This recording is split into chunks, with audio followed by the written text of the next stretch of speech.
Kita memantau pergerakan Tun Dr. Mahathir di PRK Sungai Besar dan Kuala Kangsar. Walaupun kita tahu bahawa dalam sistem sebuah negara yang demokratik seperti Malaysia, keizinan untuk mana-mana tokoh berkempen kepada mana-mana calon adalah amalan biasa, tetapi kita merasa sedih kerana bekas Presiden UMNO, bekas pengurusi Barisan Nasional, bekas Perdana Menteri sanggup untuk memburukkan calon Barisan Nasional dan berhasrat untuk mengalahkan Barisan Nasional di dalam PRK, khususnya di Sungai Besar. Saya fikir masyarakat dan pengundi Sungai Besar tahu bahawa hati dan jiwa mereka yang tetap bersama dengan Barisan Nasional akan terus mengundi Barisan Nasional. Manakala terdapat gelombang perubahan untuk ramai pengundi-pengundi yang berada di atas pagar untuk bersama-sama dengan Barisan Nasional pada kali ini. Dan tentunya ucapan yang dibuat oleh Tuan Mahathir yang telah diviralkan di media sosial diharapkan tidak mempengaruhi sikap dan keputusan pengundi-pengundi di Sungai Besar atau di Kuala Kangsar. Kerana kita tahu bahawa beliau cuba untuk membakar kelambu dan tentunya kita tidak mahu kelambu Barisan Nasional itu terbakar disebabkan oleh beliau. Kita faham bahawa beliau sedang berada di dalam suatu persimpangan jalan politik untuk menguji sejauh manakah populariti beliau.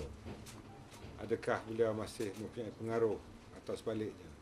Tetapi yakinlah, sejauh mana pun beliau berjalan, kerana beliau sewaktu menjadi pemimpin kita telah menanamkan rasa kecintaan kepada Barisan Nasional, insya-Allah beliau lakukan bagaimana sekalipun. Pengundi-pengundi di Sungai Besar dan juga di Kuala Kangsar saya harapkan terus mengekalkan sokongan mereka kepada Barisan Nasional dan pengundi-pengundi di atas pagar akan berbalik kepada menyokong calon-calon Barisan Nasional, insya-Allah. Saya fikir beliau bukan beliau lagi apabila beliau bercakap demikian. Kerana mungkin beliau tersalah bacaan di dalam keadaan umur yang amat kita harapkan agar Allah Ta'ala memberikan perlindungan pada beliau.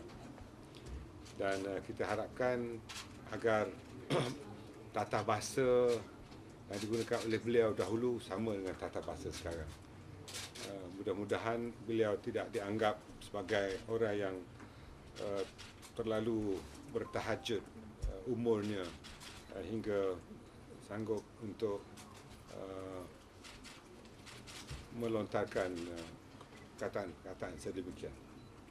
Ramai yang tidak dapat menerima pendapat Tun Dr. Mahathir.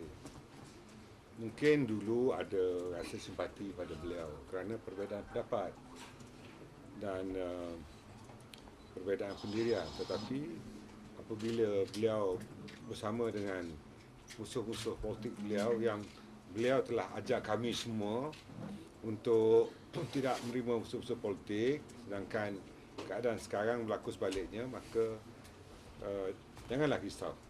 Tidak ramai pun yang akan terpengaruh dan terikut dengan kesalah sasaran beliau kepada kumpulan yang beliau benci dahulu.